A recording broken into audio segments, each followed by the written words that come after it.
Welcome my dear students. আজকে আমি আলোচনা করব ক্লাস 11-এর পলিটিক্যাল সায়েন্সের উপর। পলিটিক্যাল সায়েন্সের নতুন সিলেবাসের দ্বিতীয় চ্যাপ্টার। নতুন সিলেবাসের দ্বিতীয় চ্যাপ্টারে স্টেট সম্পর্কে আলোচনা আছে। তোমরা জানো যে সবই এমসিকিউ প্রশ্ন হবে এবং এমসিকিউর অপশান দেওয়া থাকবে, তার উত্তর তোমাদের দিতে হবে। এই দ্বিতীয় চ্যাপ্টারের একটি গুরুত্বপূর্ণ বিষয়, রাষ্ট্রবিজ্ঞানের একটি গুরুত্বপূর্ণ বিষয় রাষ্ট্র সম্পর্কে আলোচনা রয়েছে। রাষ্ট্র ইংরাজি শব্দ স্টেট। রাষ্ট্রবিজ্ঞান বিষয়ের ভিত্তি হল রাষ্ট্র। রাষ্ট্র ছাড়া বা রাষ্ট্রের আলোচনা ছাড়া, রাষ্ট্র সম্পর্কিত ধারণা ছাড়া রাষ্ট্রবিজ্ঞানের আলোচনাটা ভিত্তিহীন। তাহলে রাষ্ট্রের আলোচনা আমাদের করতেই হবে। রাষ্ট্রবিজ্ঞানী গার্নার বলেছেন, political science begins and ends with the state. রাষ্ট্রবিজ্ঞানের আলোচনা শুরু হয় রাষ্ট্রকে দিয়ে। রাষ্ট্রের আলোচনা দিয়ে রাষ্ট্রবিজ্ঞানের আলোচনা শুরু হয়, আর রাষ্ট্রবিজ্ঞানের আলোচনা শেষ হয় রাষ্ট্রকে নিয়েই বা রাষ্ট্রকে দিয়ে। তাহলে রাষ্ট্র সম্পর্কে আমাদের ধারণা লাভ করতেই হবে। গ্রিক দার্শনিক অ্যারিস্টটল তার বিখ্যাত গ্রন্থ পলিটিক্সে স্টেট এই শব্দটি উল্লেখ করেননি, কিন্তু স্টেটের অর্থ বা স্টেট বলতে কি বোঝায় তা তিনি পলিটিক্স গ্রন্থে আলোচনা করেছেন। স্টেট কি, স্টেটের উৎপত্তি কিভাবে হয়েছে, স্টেটের উদ্দেশ্য কি, তা নিয়ে পলিটিক্স গ্রন্থে তিনি বিস্তারিত আলোচনা করেছেন। রাষ্ট্রবিজ্ঞানের জনক অ্যারিস্টটল কিন্তু তার গ্রন্থে স্টেট শব্দটি কোথাও উল্লেখ করেননি। তিনি স্টেট বোঝাতে পোলিস, POLIS, পোলিস শব্দটি উল্লেখ করেছেন। স্টেট বোঝাতে তিনি নগর রাষ্ট্রের প্রেক্ষাপটে, গ্রিসের ছোট ছোট নগর রাষ্ট্রের প্রেক্ষাপটে পোলিস শব্দটিকে তিনি উল্লেখ করেছেন এবং এরই মধ্যে দিয়ে তিনি স্টেটের ধারণা দিয়েছেন। তারপর আমরা দেখব প্লেটো, অ্যারিস্টটলের গুরু। প্লেটো হল পাশ্চাত্যের প্রথম দার্শনিক। তিনি তার বিখ্যাত গ্রন্থ রিপাবলিকে স্টেট শব্দটি উল্লেখ করেননি। তিনি তার বিখ্যাত গ্রন্থে স্টেটসম্যান এই গ্রন্থে স্টেট উল্লেখ করেননি। আরও একটি বিখ্যাত গ্রন্থ লজ, আইন, এই গ্রন্থেও স্টেটের কথা উল্লেখ করেননি। কিন্তু তাহলে কি স্টেটের অর্থ, স্টেট বলতে গেলে কি বোঝায়? প্রাচীন গ্রিসে আজ থেকে 2400 বছর আগে স্টেট কি ছিল না? স্টেট ছিল। এবার আমরা আলোচনায় উল্লেখ করব রোমান দার্শনিকরা স্টেট বলতে গেলে কি বুঝিয়েছেন। এখানে একটি কথা আমাদের বলতে হবে যে গ্রিক দার্শনিক স্টেট বলতে গেলে পোলিস শব্দটিকে ব্যবহার করেছেন, আমি বলেছি। আর রোমান দার্শনিকরা রোমের ছোট ছোট নগর রাষ্ট্র ছিল গ্রিসের মতোই। রোমান দার্শনিকরা রাষ্ট্র বলতে নগর রাষ্ট্রের পরিপ্রেক্ষিতে তারা তাদের বক্তব্যকে তুলে ধরেছেন। কিন্তু তারা স্টেট শব্দটি, রাষ্ট্র শব্দটি কোথাও ব্যবহার করেননি। তারা স্টেট বোঝাতে সিভিটাস এই শব্দটিকে ব্যবহার করেছেন। গ্রিক দার্শনিকরা যেমন পুলিশ শব্দটি ব্যবহার করেছেন, ঠিক তেমনি রোমান দার্শনিকরা সিভিটাস শব্দটি ব্যবহার করেছেন স্টেটকে বোঝাতে। টিউটন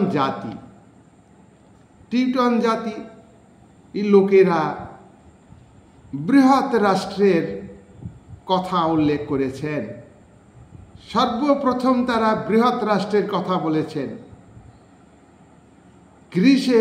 গ্রিক দার্শনিকরা ছোট ছোট নগর রাষ্ট্রের কথা বলেছেন, সিটি স্টেটের কথা বলেছেন। রোমান দার্শনিকরা ছোট ছোট সিটি স্টেটের কথা বলেছেন। কিন্তু টিউটন জাতির মানুষেরা বড় বৃহৎ রাষ্ট্রের ধারণা প্রথম দিয়েছেন। তারা স্টেট বলতে গেলে স্ট্যাটাস শব্দটি ব্যবহার করেছেন, STATUS, স্ট্যাটাস ওয়ার্ডটা ব্যবহার করেছেন। স্ট্যাটাস হচ্ছে ল্যাটিন শব্দ। এই স্ট্যাটাস শব্দ থেকে ইংরেজি স্টেট কথাটির উদ্ভব হয়েছে। আর ধর্মনিরপেক্ষ, ধর্ম থেকে রাজনীতিকে যিনি প্রথম বিভাজন করেছেন, বিভাজনের কথা বলেছেন, যিনি রাজশক্তিকে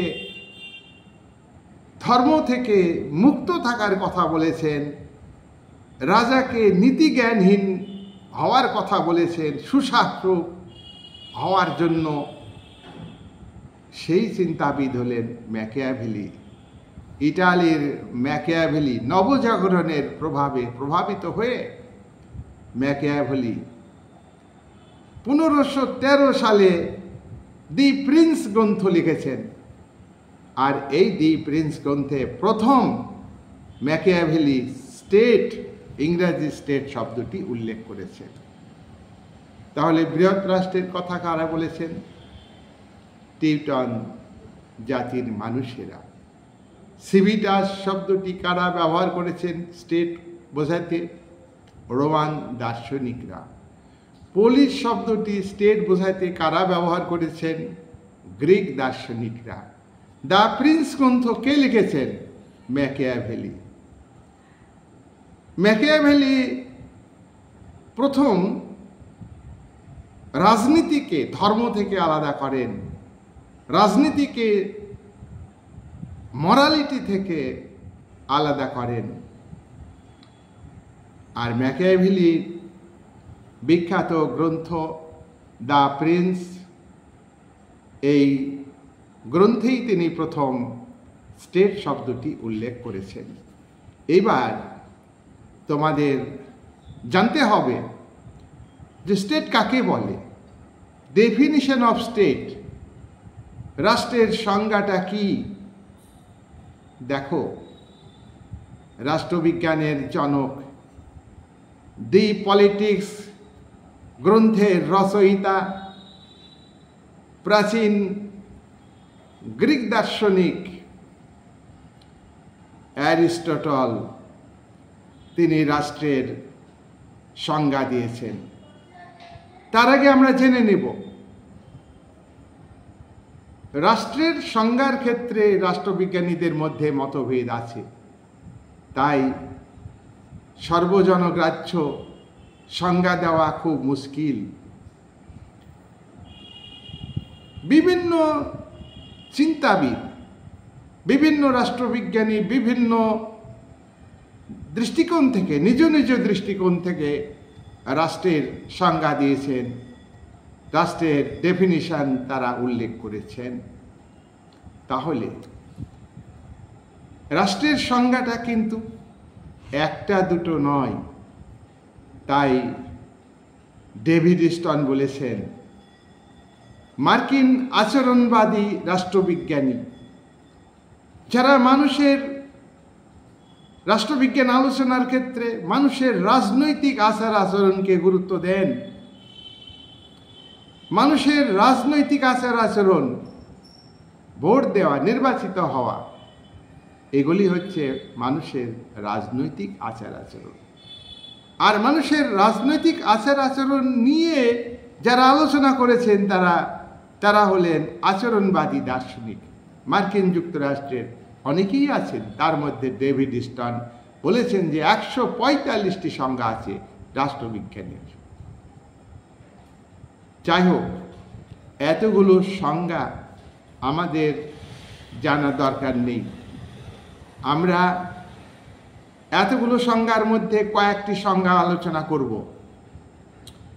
আমরা প্রথমেই আলোচনা করব রাষ্ট্রবিজ্ঞানের জনক অ্যারিস্টটল। তিনি তার পলিটিক্স গ্রন্থে উল্লেখ করেছেন যে মানুষের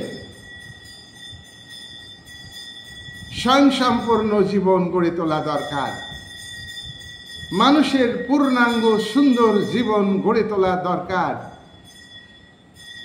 তাই তিনি বলেছেন যে রাষ্ট্র হলো মানুষের স্বয়ংসম্পূর্ণ, স্বাবলম্বী, সম্পূর্ণভাবে স্বয়ংসম্পূর্ণ ও পূর্ণাঙ্গ সুন্দর জীবন গড়ে তোলার জন্য গঠিত কয়েকটি পরিবার ও গ্রামের সমষ্টি। তাহলে রাষ্ট্র কাকে বলে? মানুষের স্বয়ংসম্পূর্ণ ও সুন্দর জীবন গড়ে তোলার জন্য গঠিত কয়েকটি পরিবার ও গ্রামের সমষ্টি। তিনি সিটি স্টেটের প্রেক্ষাপটে এই সংজ্ঞাটি দিয়েছেন। গ্রিসের ছোট ছোট নগর রাষ্ট্রগুলির প্রেক্ষাপটে তিনি বলেছেন 158টি সিটি স্টেট ছিল গ্রিসে তার সময়ে। তো পরিবার ও গ্রামের সমষ্টি হল রাষ্ট্র, এবং এই রাষ্ট্র মানুষের স্বয়ংসম্পূর্ণ আত্মনির্ভরশীল জীবন গড়ে তোলে, মানুষের জীবনকে সুন্দর করে গড়ে তোলে। অ্যারিস্টটলের বক্তব্য অনুযায়ী মানুষ জৈবিক কারণে পরিবার গঠন করেছে, জৈবিক কারণে নারী পুরুষ বৈবাহিক বন্ধনে আবদ্ধ হয়েছে, তাদের সন্তান সন্ততি হয়েছে, সন্তান সন্ততিকে লালন পালন তারা করেছে, সন্তানদের চাহিদা পূরণ করেছে। কিন্তু যখন দেখেছে শুধু পরিবারের কর্তা পরিবারের সদস্যদের চাহিদা পূরণ করতে পারছে না, তখন অনেকগুলো পরিবার পাশাপাশি বসবাস শুরু করেছে। অনেক পরিবার যখন বসবাস শুরু করেছে তখন গড়ে উঠেছে গ্রাম। গ্রামের কর্তা এবং গ্রামের বিভিন্ন পরিবার পারস্পরিক সম্পর্কে আবদ্ধ হয়ে পরস্পরকে সহযোগিতা করেছে, মানুষের অভাব পূরণের চেষ্টা করেছে। কিন্তু গ্রাম থেকেও মানুষের চাহিদা শেষ পর্যন্ত পূরণ করা সম্ভব হয়নি। তখন কয়েকটি গ্রাম মিলিত হয়ে রাষ্ট্র গড়ে উঠেছে। এই হলো রাষ্ট্র। তাই রাষ্ট্র একটা স্বাভাবিক প্রতিষ্ঠান। এবার রাষ্ট্রের সংজ্ঞার ক্ষেত্রে রোমান দার্শনিকদের কথা উল্লেখ করব। রোমান দার্শনিক সিসেরো বলেছেন যে রাষ্ট্র এমন একটি সংগঠন, রাষ্ট্র একটি সংগঠন যার জনসমষ্টি আছে এবং জনগণ তারা সমান অধিকার ভোগ করে। সমান অধিকার ভোগের ধারণা তাদের মধ্যে তৈরি হয়, পারস্পরিক ভাবে সম্পর্কে আবদ্ধ হয়, একে অপরকে সাহায্য করে নিজেদের সুযোগ সুবিধা আদায়ের জন্য এবং শেষ পর্যন্ত তারা ঐক্যবদ্ধ হয়। তাহলে রোমান দার্শনিক সিসেরোর মতে রাষ্ট্র হলো একটি সংগঠিত জনসমষ্টি, একটি সংগঠিত জনসমষ্টি, যে জনসমষ্টি পরস্পরের সঙ্গে যুক্ত, পরস্পরের সঙ্গে যুক্ত হয়ে একে অপরকে সহযোগিতা করে এবং তাদের সুযোগ সুবিধা ভোগের জন্য ঐক্যবদ্ধ হয়। তারপর রাষ্ট্রের সংজ্ঞা আইনের দৃষ্টিকোণ থেকে দেওয়া হয়েছে। রাষ্ট্র একটা আইনগত প্রতিষ্ঠান। প্রফেসর হল্যান্ড বলেছেন যে রাষ্ট্র বা স্টেট এমন একটি জনসমাজ যা নির্দিষ্ট ভূখণ্ডের উপর বসবাস করে এবং যার উদ্দেশ্য পূরণের জন্য জনসমষ্টি স্থায়ীভাবে বসবাস করে এবং এটি একটি স্থায়ী সংগঠন, বাইরের শক্তির দ্বারা নিয়ন্ত্রিত হয় না, এমন সংগঠনকে রাষ্ট্র বলা হয়। আইনের দৃষ্টিতে প্রফেসর হল্যান্ড বলেছেন যে রাষ্ট্র এমন একটি জনসমষ্টি যার নির্দিষ্ট ভূখণ্ড আছে, যার উদ্দেশ্য পূরণের জন্য জনগণ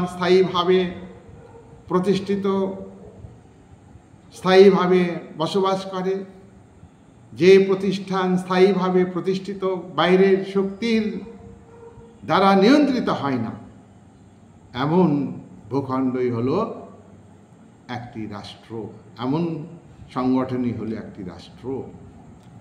আন্তর্জাতিক বিশেষজ্ঞ ওপেনহাইমার বলেছেন যে নির্দিষ্ট ভূখণ্ডে সুসংগঠিত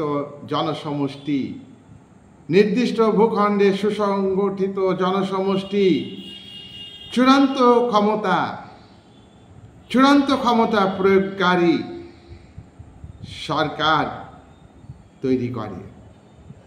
নির্দিষ্ট ভূখণ্ডে স্থায়ীভাবে বসবাসকারী জনগণ চূড়ান্ত ক্ষমতার অধিকারী, চূড়ান্ত ক্ষমতার প্রয়োগকারী বলবে, চূড়ান্ত ক্ষমতার প্রয়োগকারী সরকার তৈরি করে এবং এই সরকার জনসমষ্টিকে শাসন করে।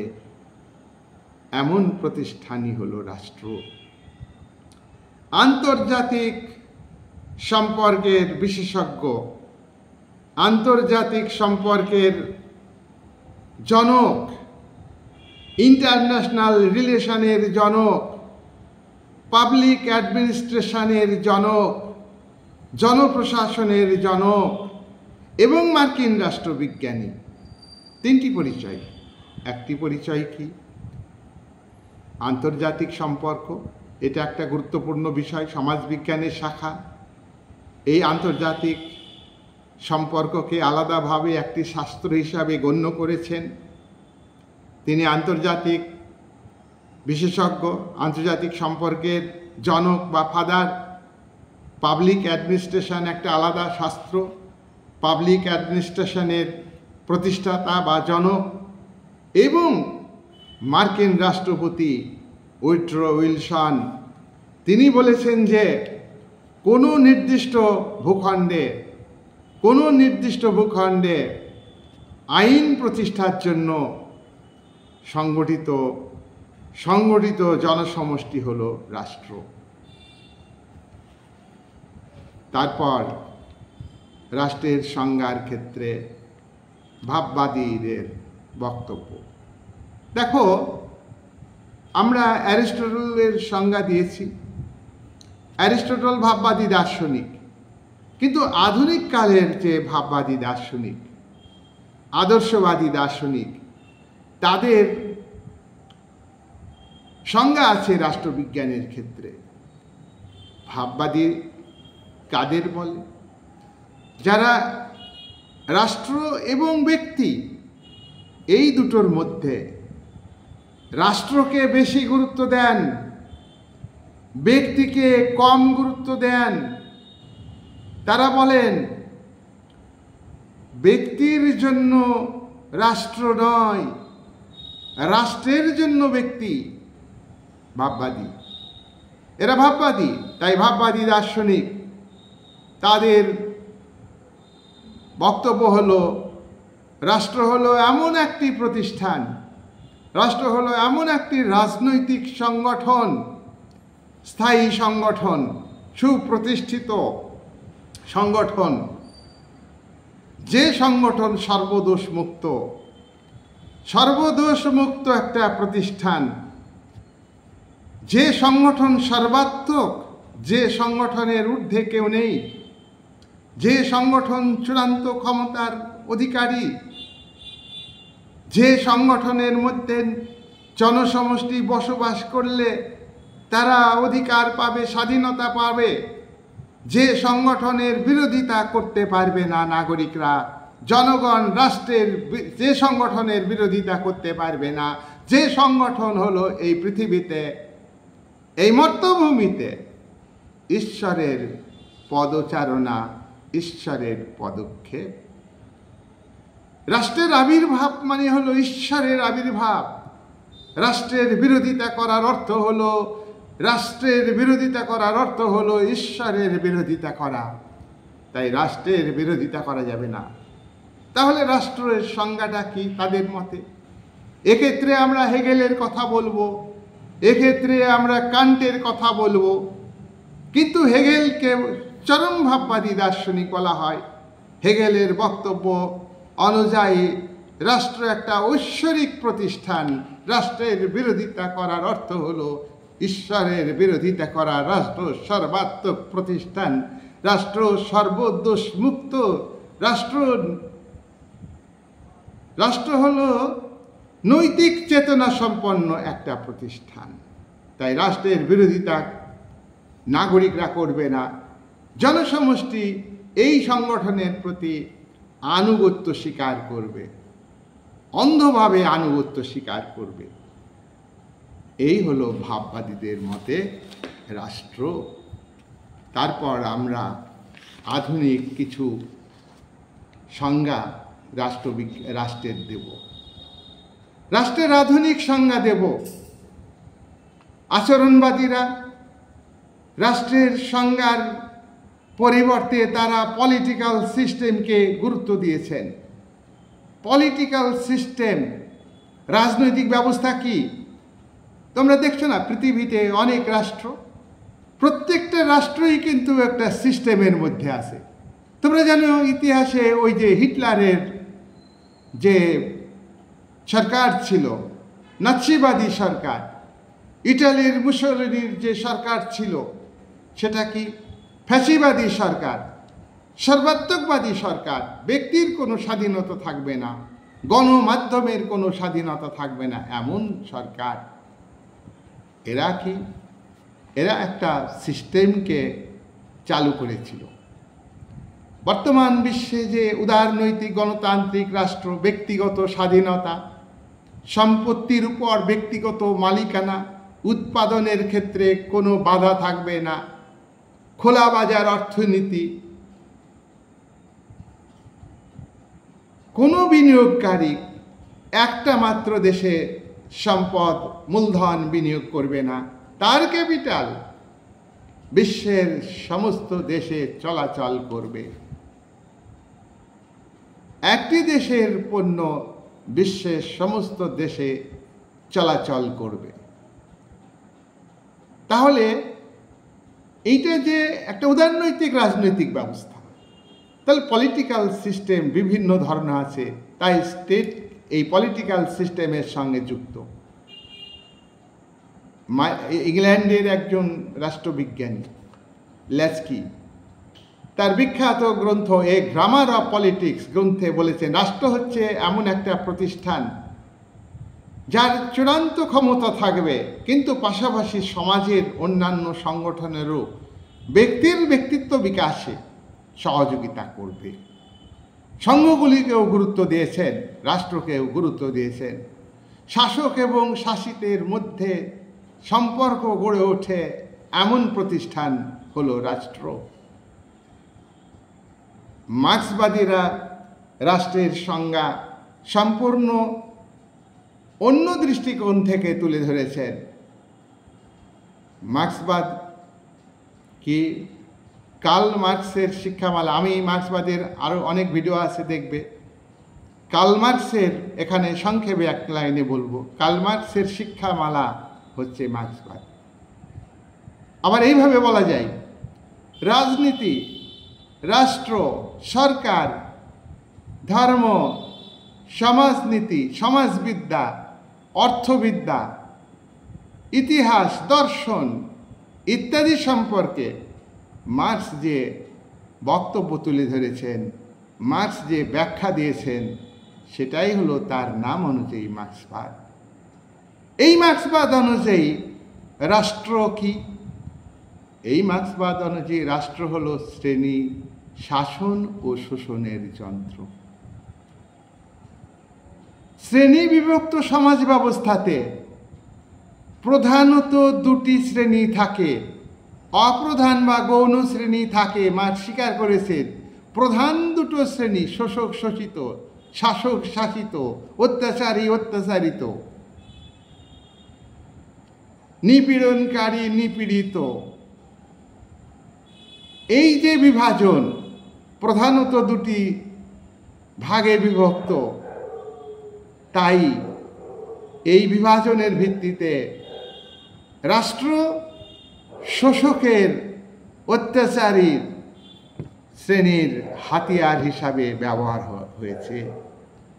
শ্রেণী শাসন একটা মুষ্টিমেয় ব্যক্তির দ্বারা গঠিত শ্রেণী, সেই শ্রেণীর শোষণের হাতিয়ার হিসাবে রাষ্ট্র ভূমিকা পালন করে শোষিত মানুষের উপর অত্যাচার নিপীড়ন চালানোর জন্যে। মার্ক্সবাদ অনুযায়ী রাষ্ট্র সৃষ্টি হয়েছে সমাজ বিকাশের এক বিশেষ স্তরে। সমাজ বিকাশের প্রথম স্তর আদিম সাম্যবাদী সমাজে উৎপাদনের উপকরণের উপর ব্যক্তিগত মালিকানা ছিল না, সম্পত্তির উপর ব্যক্তিগত মালিকানা ছিল না, যার ফলে কোনো শ্রেণী ছিল না, শ্রেণী শোষণ ছিল না। কিন্তু সমাজে বিকাশমান সমাজে বিকাশের দ্বিতীয় স্তর দাস সমাজ ব্যবস্থা, অর্থাৎ স্লেভ সিস্টেমে দাস মালিকরা জমির মালিক, তারা দাসদের উপর শোষণ নিপীড়ন চালানোর জন্যে, অত্যাচার চালানোর জন্যে তারা রাষ্ট্র নামক যন্ত্রটি সৃষ্টি করেছে এবং এই রাষ্ট্রের সঙ্গে যুক্ত পুলিশ বাহিনী, মিলিটারি বাহিনী, আমলাদের দ্বারা দাসদের উপর শোষণ নিপীড়ন চালিয়েছে। দাসরা লড়াই করে সমাজ ব্যবস্থার পরিবর্তন করেছে, সামন্ততান্ত্রিক ব্যবস্থা সৃষ্টি করেছে। দাস ব্যবস্থা কৃষিভিত্তিক অর্থনীতির উপর ভিত্তি করে গড়ে উঠেছিল বা চলেছিল। সামন্তবাদেও কৃষিভিত্তিক অর্থনীতি, রাজতান্ত্রিক শাসন ব্যবস্থা, সামন্ত প্রভু, আগের দাস সমাজের মাস্টার যারা জমির মালিক, দাস মালিক, তারা সামন্ত সমাজে সামন্ত প্রভুতে পরিণত হল। এই সামন্ত প্রভু ভূমিদাসদের, অর্থাৎ আগের সমাজে যারা দাস ছিল তারা সামন্ততান্ত্রিক সমাজে ভূমিদাসে পরিণত হলো। এই ভূমিদাসদের শোষণ অত্যাচার করবার জন্যে রাষ্ট্র নামক যন্ত্রটিকে সামন্ত প্রভু শ্রেণী, সম্পদশালী শ্রেণী ব্যবহার করেছে। তারপর সামন্তবাদের স্থলে কৃষিভিত্তিক অর্থনীতি, জমি ভিত্তিক অর্থনীতি, তার জায়গায় মূলধন ভিত্তিক অর্থনীতি, শিল্প ভিত্তিক অর্থনীতি, পুঁজিবাদী ব্যবস্থা, পুঁজি হচ্ছে প্রাধান্য। সামন্ততান্ত্রিক সমাজের ভূমিদাসদের মধ্যে থেকে একটি অংশ তারা ব্যবসা বাণিজ্য করত, নদীর ধারে বসবাস করে, নৌকা পথে তারা ব্যবসা বাণিজ্য করে তারা বিরাট একটা বণিক শ্রেণীতে পরিণত হয়, ধনিক শ্রেণীতে পরিণত হয়। তারা শিল্প কারখানা গড়ে তোলে, তাদের শিল্পে প্রয়োজন ছিল শ্রমিক, তাই তারা সামন্ত ব্যবস্থাকে উচ্ছেদ করে রাজশক্তির বিরুদ্ধে ভূমিদাসদের সংগঠিত করে তারা সামন্ততন্ত্রকে উচ্ছেদ করে পুঁজিবাদী অর্থনীতি, পুঁজিবাদী ব্যবস্থা কায়েম করেছে। এইভাবে পুঁজিবাদ সৃষ্টি হয়েছে। তাহলে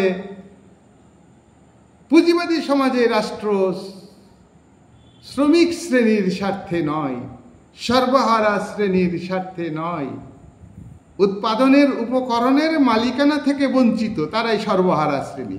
তাদের হারানোর কিছু নেই, একটা মাত্র হারানোর আছে, তারা সংগঠিত হবে, তারা ঐক্যবদ্ধ হবে। এটা যদি হারিয়ে দেয় তাদের একতাই হলো তাদের সম্পদ। এই পুঁজিবাদী সমাজে রাষ্ট্রও কিন্তু শোষক শ্রেণীর হাতিয়ার, বুর্জোয়া শ্রেণীর হাতিয়ার।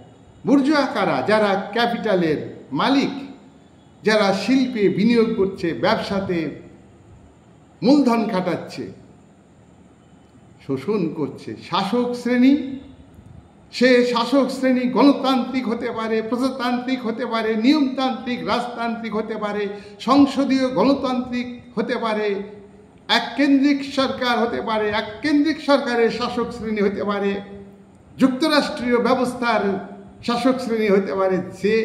যে নামেই হোক না কেন, শাসক শ্রেণীর ক্যারেক্টার হচ্ছে রাষ্ট্রকে ব্যবহার করে শ্রমজীবী মানুষকে শোষণ করা, অত্যাচার করা, নিপীড়ন করা। তাই মার্ক্সবাদীদের মতে রাষ্ট্র শ্রেণী শোষণের যন্ত্র। প্রতিটা শ্রেণী বিভক্ত সমাজ ব্যবস্থাতে দাস সমাজে দাস মালিকেরা, সামন্ততান্ত্রিক সমাজে সামন্ত প্রভুরা, বুর্জোয়া সমাজে মূলধন, ধনতান্ত্রিক সমাজে, উদারনৈতিক গণতান্ত্রিক সমাজে তোমার পুঁজির মালিকেরা রাষ্ট্রকে শোষণের হাতিয়ার হিসাবে ব্যবহার করছে। এই হচ্ছে মার্ক্সবাদীদের মতে রাষ্ট্রের সংজ্ঞা। এইবার আমরা একটা নিরপেক্ষ সাধারণ সংজ্ঞা দেব। মার্ক্সবাদীদের সংজ্ঞা সর্বজনগ্রাহ্য সংজ্ঞা নয়। যারা মার্ক্সবাদী, যারা ক্যাপিটালিস্ট, যারা শ্রেণী বিভক্ত শোষণ ব্যবস্থাকে ভালোবাসে, মেনে চলে, তারা কখনই মার্ক্সের রাষ্ট্রের সংজ্ঞাকে মেনে নেবে না। মার্ক্সবাদী লেনিনের বক্তব্যকে মেনে নেবে। লেনিন 1919 সালে একটি ইউনিভার্সিটির একটি বিশাল ভাষণে স্টেট সম্পর্কে আলোচনা করেছেন। তার উপর ভিত্তি করে একটা গ্রন্থ, দি স্টেট, সেই স্টেট গ্রন্থে বলেছেন যে state is a machine one class over another. State is a machine one class over another. State হচ্ছে একটা শোষণের যন্ত্র, এক শ্রেণীর দ্বারা অন্য শ্রেণীকে শোষণ করে স্টেট। তিনি উদাহরণ দিয়ে বুঝিয়ে দিয়েছেন, দাস সমাজে রাষ্ট্র মুষ্টিমেয় জমির মালিক, দাস মালিকের স্বার্থে ব্যবহার হয়েছে। তারা রাষ্ট্রকে সৃষ্টি করেছে শোষণের হাতিয়ার হিসাবে। সামন্ততান্ত্রিক সমাজে সামন্ত প্রভুরা, মুষ্টিমেয় ধনিক শ্রেণী, সম্পদশালী শ্রেণী, তারা রাজতান্ত্রিক রাষ্ট্রকে নিজেদের স্বার্থে ব্যবহার করেছে। পুঁজিবাদী সমাজে বর্তমানে পুঁজিপতি শ্রেণী, ধনশালী শ্রেণী, এই রাষ্ট্র যতই লেনিন বলেছেন পুঁজিবাদী সমাজ ব্যবস্থাতে শাসক শ্রেণী, সে যে নামেই অভিহিত হোক না কেন, সংসদীয় গণতন্ত্রের নামে অভিহিত হতে পারে, যুক্তরাষ্ট্রীয় শাসন ব্যবস্থা হতে পারে, এককেন্দ্রিক শাসন ব্যবস্থা হতে পারে, প্রজাতান্ত্রিক হতে পারে, নিয়মতান্ত্রিক, রাজতান্ত্রিক, গণতান্ত্রিক হতে পারে, যেটা ইংল্যান্ডে আছে। সব শাসক শ্রেণী ধনীদের পুতুল নাচের পুতুল, ধনীদের পুতুল নাচের পুতুল। তারা যেভাবে নাচাবে শাসক শ্রেণী সেইভাবেই নাচবে। যত কিছু বক্তৃতা, ভালো ভালো বক্তৃতা, কর্মসূচি স্টেটের নামে গুণগান করুক না কেন, state is a machine, one class over another. তাই স্টেট গ্রন্থের শেষ পাতায় লেনিনের বক্তব্য হলো, স্টেট নামক মুগুর যন্ত্রটিকে যত তাড়াতাড়ি পারা যায়, স্টেট নামক মুগুর যন্ত্রটিকে যত তাড়াতাড়ি পারা যায় ছাইগাদায় ফেলে দিতে হবে। যাই হোক, লেনিন, মার্ক্সবাদী তারা সমাজতান্ত্রিক রাষ্ট্রকে গুরুত্ব দিয়েছে। সমাজতান্ত্রিক রাষ্ট্র শ্রেণী শোষণের যন্ত্র হিসাবে কাজ করবে না। যাই হোক, এই আলোচনা অনেক আছে, বিতর্কিত আজকে আলোচনা মার্ক্সবাদ নিয়ে। যাই হোক, আমি গার্নারের সংজ্ঞাটা দেব, রাষ্ট্রের সংজ্ঞাটাকে শেষ করব।